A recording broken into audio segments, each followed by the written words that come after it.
Welcome, everybody. We're glad you were able to be at our info session. This is such an important time, and we want to make sure we get as much information out to you as possible that will help you in your journey to the finish line. Welcome to the graduation ceremonies information session. We're going to kind of focus on fall in this session, but we will actually have another one next semester. So first of all, I want to talk about the difference between convocation versus commencement, because sometimes it's a little confusing. Convocation events are celebrations of individual achievement where individual graduating students' names are called, individual slides are displayed, and in-person graduates cross the stage. Convocation ceremonies are hosted by colleges and departments, usually in December and May.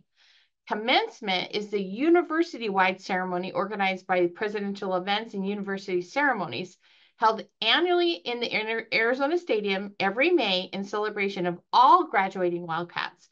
This event typically features recognition of high student honors, honorary degrees, and a keynote speaker, along with a special finale at the conclusion of the event. Commencement marks the official conferring of degrees, which is the acknowledgement of completion of all degree requirements. The students from each college will be recognized as a whole and not individually. So, convocation participation. All students participating in the College of Information Science convocation ceremony must register. With the information you provide through registration, we create the slide that is shown as part of the ceremony when your name is called.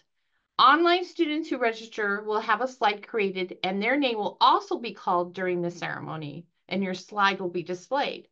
The college will live stream the convocation ceremony for those unable to attend in person. So even if you're able to attend in person and say you have family who live somewhere else, they can watch the live stream. So if you do not register, you may still attend, but you're not going to have a personalized slide. So it's super important that you register. And then a side note on the registration form, please, please, please provide your phonetic spelling of your name. We want to make sure all our names are read correctly, and so that really helps out the person reading the names if the phonetic spelling is there. So let's go to graduation attire. Robes or the regalia are available to order through the campus store. There are two different robes, one for undergraduate and one for graduate students. Robes are ordered based on your height and weight. And for graduate students who cannot afford regalia, the Graduate and Professional Student Council rents regalia for free, but that they have limited quantities of that. So it's best to contact them soon for availability. Currently, our college has limited number of graduate robes for students to borrow on a first come, first served basis. And when I say limited, we have different sizes. So we may not have enough of this one size for everybody who needs one. So it's best to contact the Graduate and Professional Student Council first to see what they have. Stoles are available to order for colleges, but not for majors or minors. Stoles are optional attire for the ceremony. The color for the College of Information Science is a light yellow or lemon yellow. Our college does not have stoles to lend. Usually when somebody purchases a stole, they're going to keep it. So nobody ever turns that back over to us to be able to share with somebody else. Hoods are available to order through the campus store. Hoods are required as part of the hooding ceremony for graduate students, both master's and doctoral. Currently, our college has a limited number of graduate hoods, but these are white and not the official light or lemon yellow color. We do not have any hoods right now that are the light or lemon yellow. Now, the white portion of the hood is just one strip, and it doesn't matter if it's white, if it's yellow. It's for this part of the ceremony, and you're still going to get your degree. So if you're just really in need of just a hood for that ceremony, it's not going to matter whether it's yellow or if it's white. Tassels are required as part of the undergraduate portion of the ceremony. Move from right to left when directed during the ceremony, but graduate students do not perform this part of the ceremony, so a tassel is optional. The tassel color for the College of Information Science is light yellow or lemon yellow. Family and friends are encouraged to attend our convocation and the U of A commencement. Space is limited for fall convocation, and students may invite up to 4 people. We may have unclaimed seats, and those are released after the registration deadline on a first registered, first served basis. There's a place on the registration form for you to put if you need up to 4, and then if you need additional, you can put that number in there, and then we will see if we can fulfill that request. More space is typically available in the spring for convocation guests. The University of Arizona commencement is held in Arizona Stadium, which has plenty of room for all guests who wish to attend, and graduates sit on the main field while guests sit in the stadium bleachers. I bring this up because if perchance your family's traveling here or you want to actually wait and walk in May and then attend the May convocation and then go ahead and attend the main commencement that same month, then you can always do that. You just need to communicate that desire to us, and we can have you walk then. So here's an example of our space that I'm talking about. So Crowder Hall is where we're having our fall convocation, and the capacity in that, including our graduates, is only 500. That's why we have to put a limit on the amount of people. Last year we were in the student union in the ballroom, which is the capacity of 2,000 people. So you can see there's a lot more space. And then there's the main commencement in the University of Arizona Stadium, which is huge. I mean, you may have 4,000 plus graduates alone, and then there's plenty of space in the stadium stands for all the family and guests that want to attend. And it's kind of like a party at the end when they have their finale. So it's kind of fun. I've been there as a volunteer, and my daughter graduated, so I've been there in both capacities. So let's go over our graduation checklist. Yeah, make sure you're eligible. Check the requirements that pertain to your degree, bachelor's, master's, or doctoral. Students cannot graduate from the University of Arizona if a degree requirements have not been met, even if you participate in a college convocation or the U of A commencement ceremony. So be sure to reach out to your advisor with questions. Get your regalia from the campus store. Regalia and all other graduation items can be purchased year-round at the campus store. Grad Fest is held twice a year in the fall and spring and makes getting ready for graduation easy and convenient as your one-stop destination for graduation essentials. The next Grad Fest is October 22nd through the 23rd from 9 a.m. to 5 p.m. I'll have more information for that in a slide coming up. Register for your graduation ceremonies. Registration for the University of Arizona commencement held only in May is available in mid-March, and graduation eligible students will be emailed notification. Registration for the College of Information Science convocation held December 19th from 9 to 11 a.m. in Crowder Hall is now available, and I have the link coming up. Register by December 9th. Receive your diploma. Diplomas are sent approximately 2 to 3 weeks after your degree is posted. Ensure your diploma address and U-Access is correct so your diploma is delivered to the right address. So links. Oh, look at this picture. Just doing terrible things there. Okay. I did put the link in the chat for the campus store. The website is for our convocation is also in there where you can go and register. And then here is more information about GradFest. Here are the things that they are offering during this time. They're kind of making it a party. You get your regalia. I think they have a regalia you can put on right then and there if you want to get a grad photo taken, and you can choose to purchase it or not. So maybe you're thinking about your graduation invitations to your family, and you might be able to get that photo taken and be able to use that. And they have special deals and memorabilia, the DJs, raffles, all kinds of fun things are happening at the Grad Fest. So if you're able to attend, that's a good place to get all this fun stuff. So if you have convocation questions after this, specifically about the ceremony, you can contact me. So I'm going to talk specifically about undergraduate graduation requirements and getting ready for the act of graduating. As Jana mentioned, the act of graduating, receiving your diploma, is separate from participation in the convocation or commencement ceremony. So you can participate in commencement and convocation, but still not be eligible to or able to receive your diploma yet. And so we'll talk a little bit about that. But hopefully that is the rare case, right? We want to make sure that you are as prepared and ready to graduate. And that's pretty much what we're doing as we speak right now. So for undergraduates, graduation, I'll go through the steps to graduate to make sure that we have the information we need in order to submit what's called a degree audit. I'll go through that in just a second. Walking in convocation, and then if there are delays in the graduation that you're planning on. So, steps to graduate. You need to apply for degree candidacy. The link at the bottom of the screen, or you can use that QR code, takes you directly to our registrar's office where it'll give you the steps to apply for candidacy. And so every student needs to apply for candidacy. That does include graduate students as well. The candidacy cost is $50 per degree. I believe that's the same for graduate, per degree that you are getting. And there is a separate cost if you are getting a certificate in addition to your degree.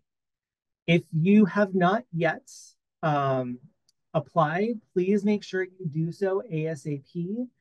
There is a late fee that is assessed after September 1st for those graduating this fall. If you're graduating in the spring, the late fee will be assessed after February 1st. You want to make sure you put your completion term as you're applying, because what that does is the registrar will pretty much shut off any future registration beyond that term date. So if there are courses that you are still needing to take that might bleed into the spring semester, for example, you can still participate in the fall convocation ceremony that we have and then take the remaining courses that you need, but you need to put your completion term as the spring semester. Once you get that application done, your role is pretty much done on our end. For the undergraduate side, we will complete a degree audit. There is no requirement to meet with an advisor. You will be notified once your audit is complete. And if there are any follow-up items that need to be done based on your audit, you will be notified of that. Those usually are pending requirements that might not be addressed. If you have some transfer credits that haven't yet been articulated in or approved, that might be causing some issues. So you want to make sure that you refer back to that degree audit to see what is outstanding, and then contact your primary advisor to see what additional steps or things need to happen in order to complete that requirement. The degree audits are happening right now. My goal is to have the audits completed by the end of the week for those students that have already applied. It might bleed into next week, but we should get those done. My goal is to have them done before 7-week 2 starts, just in case any students need to take an additional course that they weren't expecting to. And again, this is all for undergraduate students. Graduate students will have a little bit of a different process. Walking in convocation. So like I said, you are able to walk in convocation and still have some requirements pending. That is fine. You will not receive your diploma during convocation. Jana said that. Those will be mailed out after degrees are awarded and confirmed. So please make sure when you are applying for graduation that your mailing address is going to be appropriate weeks out, because it can take up to 10 weeks to get a diploma. Hopefully, a lot quicker than that, but it can take up to 10 weeks. So for our international students, if you are planning to leave the country after graduation, make sure we have whatever mailing address you are going to use internationally to help us get your diploma to you. Or if you're leaving the state, make sure we have your address up to date. Students may walk in the convocation, as I said, and still have that pending coursework completed.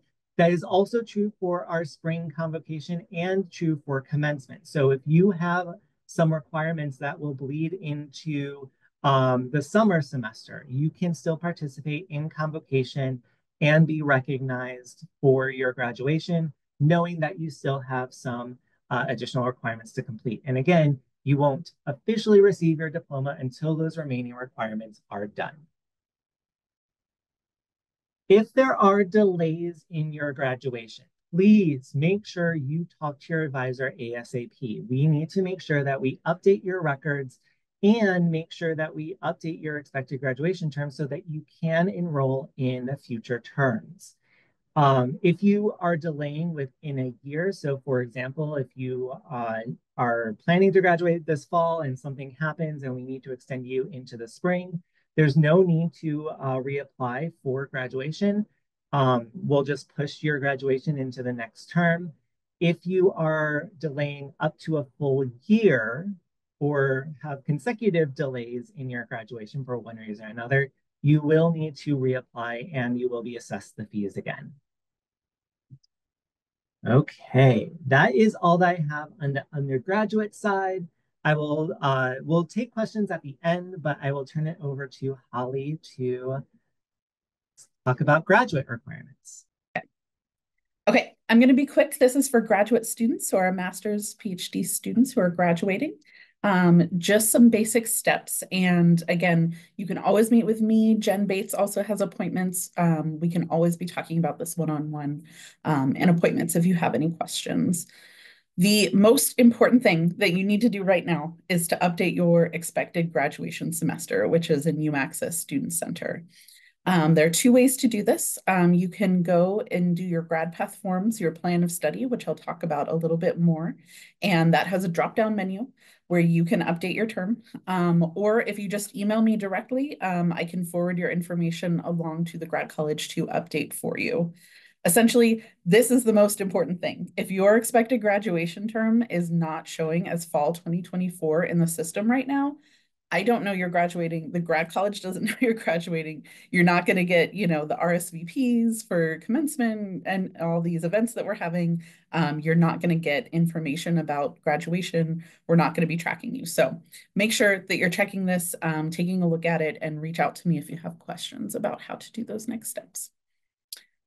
The other step, everybody asks me sort of, what are the things that I need to do to graduate? These are sort of the bare minimum things, the expected graduation term, and then your grad path forms. These are in UAccess Student Center under the advising area, and there's 3 of them, and you should be working on them right now if you're graduating this semester or next semester. First one, responsible conduct of research statement. It's really just reading our statement at the university, checking that you agree with it, and moving forward. The plan of study is the most important one. That's where you're going to pull in all the classes you've taken and all the ones you plan to take in the future for your minimum degree requirements. This is a really nice checklist. This is also where you can update your graduation term. So the plan of study is where we all just get to confirm that you have everything that you need for your degree. The very last one is the Master's and Specialist Committee form. This one's very easy for most of us because for the master's students, it's going to ask you, are you doing a thesis? Do you have a committee? The answer is no. You're doing an internship or you're doing a capstone. We don't have a thesis, so you can just check that off and send it my way. A few other of the basic requirements just to make sure you're able to graduate is you have to be actively enrolled in the semester you're graduating. So you can't, put off graduation. Once you complete all your requirements, you're graduating that semester. We need to make sure you're doing your grad path forms and graduating then. Of course, you need to make sure you're finishing all degree requirements. Sometimes I get a question like, if I have all my classes done, I just need an internship and I'm going to do it next semester. We can't wait. We can't, parse that out. You will graduate whenever you've fulfilled all of the minimum degree requirements. Just a reminder, if you're an MLAS student, you do need to be signed up for the LAS 909 ePortfolio. It's 1 unit. You can't register yourself. So if you are graduating, you do need to reach out to me or some of the program coordinators to get help to register for that. You cannot graduate without it because it is a requirement, even if you've been doing your ePortfolio all along the way. And that includes completing degree requirements, any incomplete or unposted grades. So you cannot graduate with an incomplete grade on your record, even if it's not being counted towards your degree. So just a couple things to think through if there's anything pending. that you're working on with previous classes or anything like that. You will be graduating when you complete all of your requirements and all of your grad path forms. I won't go over this in a lot of detail. I put a guide in the chat, which is really nice guides to all of these forms. They're PDFs and they have really nice walkthrough of step by step and how to get there and everything like that. Just remember your faculty advisors you will list on these forms. So it's Jennifer Rochelli for MLAS and Christian Roman Palacios for the MS programs. Do not list me because then we have to deny them and kick them back to you incorrect. You're listing your faculty advisor for the program. If you're doing a certificate, you also need to file your grad path forms for these certificates as well. Those are separate from the master's. And typically Jen Rochelli is our advisor for all the certificate programs. We've talked a little bit about this. Jana did some great coverage for this. But yeah, just an emphasis, make sure your diploma address is updated in UAccess Student Center, probably before the end of the term, because this is where they're going to send everything. If you need to change your name, if you need to update any information on your record, I recommend taking a look at the diploma page that's on the registrar's office. They've actually made it easier to update your name if it's incorrect or not what you prefer in the system. But again, that's something you want to take care of now because your diplomas are going to be automatically printed with the information that's in UAccess Student Center. I get a lot of questions about like, how do I confirm my degree? Or maybe you have a job offer, maybe you're applying to a PhD program and you need some sort of confirmation. So just know it does take a few weeks at the end of the term for the grad college to review everything and post your degree, but you'll be able to log into UAccess Student Center and you'll be able to see your degree is complete and is posted. Once that happens, you can order unofficial and official transcripts. That happens through UAccess Student Center. There's instructions on the registrar's office. There's also a couple different ways to verify your degree. So if you need something official that says your degree is done, the transcript is the best way to go, or look for enrollment verification through the registrar's office. Sorry, I have a little cutoff here. I can write you a letter. I prefer not to because usually if you need something official, you need the university seal on it. You need an official transcript or something like that. But if you're in a weird in-between part, like you have a job offer and graduation's in 2 weeks and you need somebody to say like you're completing your degree requirements, come to me. We can always kind of work with you to see what you need. We talked already about caps, gowns, hoods, tassels, everything like that, and GradFest as well. So that information has been covered. And just a quick reminder, pay attention to your email. We're going to be sending lots of information about graduation steps, all of this kind of information. We also have some really great workshops coming up. So especially good, we're talking about internships this Friday, which can also be helpful for job searching. Specifically for our international students, we're doing CPT and OPT workshops. So I know OPT can be very important when you're looking for jobs right at graduation or after graduation. So we're getting joined by International Student Services. And then we're doing a resume and CV workshop with Career Services, and that's coming up in November. So keep an eye on our InfoSci calendar because I know there's a lot of questions about all this coming up. So we want to make sure that we're addressing them with these events. Thank you, Holly. So if you have a question, go ahead and put that in the chat. The first question I see, how long do audits take?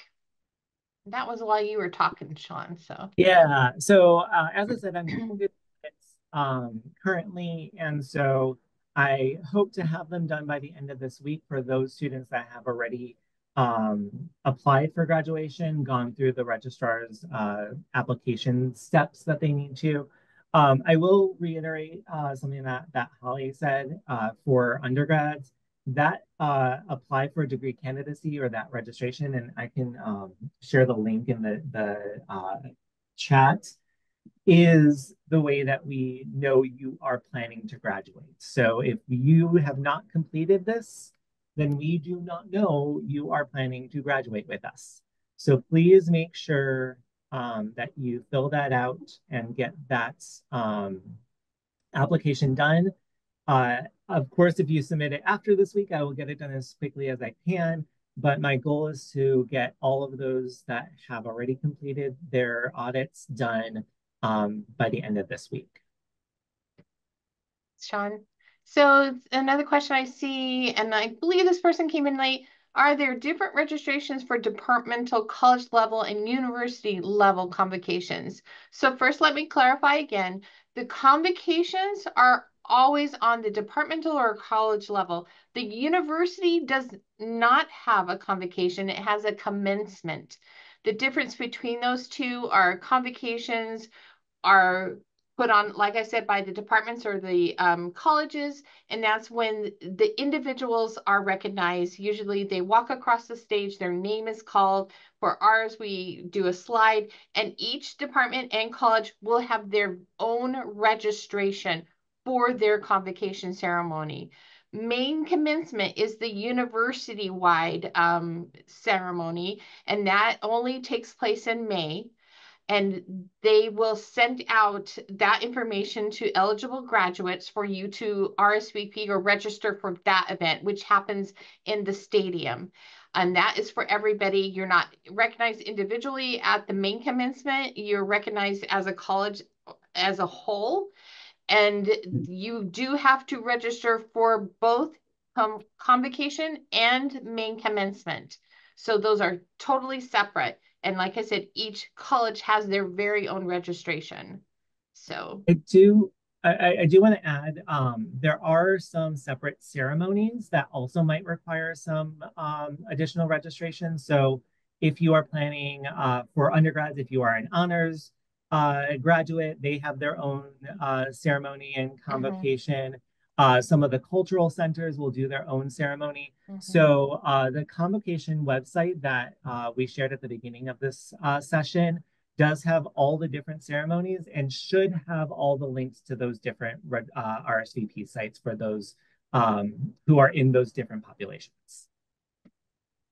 Okay, next question. If I request extra tickets for December convocation, will that not be confirmed until after the deadline for registration? That is correct. We have to wait until our deadline, December 9th, before we can start giving out any tickets that are not requested. So I apologize. We can't do it until then. So there's just not a way around that with the where we have been placed for our ceremony in the available seating. So I apologize. Now, Sean, what you were just talking about all the different the other ceremonies, are you talking about the ones that are listed on the commencement page? Correct. Okay. Oh, sorry, I shared the wrong Let button. me, I can share that Yeah. right now. So on the main commencement page, it does have listed all the different ceremonies.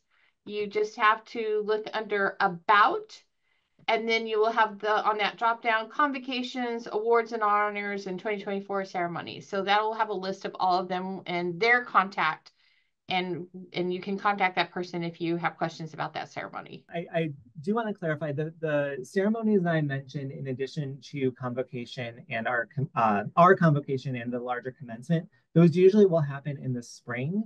And so you won't see anything on the website, the commencement website right now for those additional celebrations. But again, just because you participate in the fall convocation that we have does not mean you can't participate in the larger May celebrations that happen as well.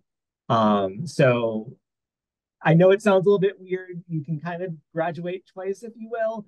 But for those students that definitely want to participate in the spring semester, in the spring ceremonies, that includes both ours and the university-wide ones. Please let us know, because you can still complete your degree in the fall and then walk in the spring. Yeah, you have to choose one or the other on our Right. convocation. You can't walk in the fall and then walk in the spring in our convocation, Again. but you can wait and do it in the spring. But again, the act of graduating and the Mhm. participation in the ceremonies are separate. So if you are completing your coursework and you have everything done that needs to be done, you will still technically graduate from the university this fall, but you can participate in the spring celebrations. Does that make sense? I hope it does. It's very confusing. And if you're hesitating at all about, I don't know if I want to go to the main commencement, it really is quite the experience. And I don't feel like you'll regret it. It's such a great time, and there's so much energy and so much enthusiasm. It's just like a big party. And I think if you're hesitating, you're like, I don't know, I would encourage you to try it. So yeah, come back for the main commencement. It'll be worth it. You're never going to do it again. So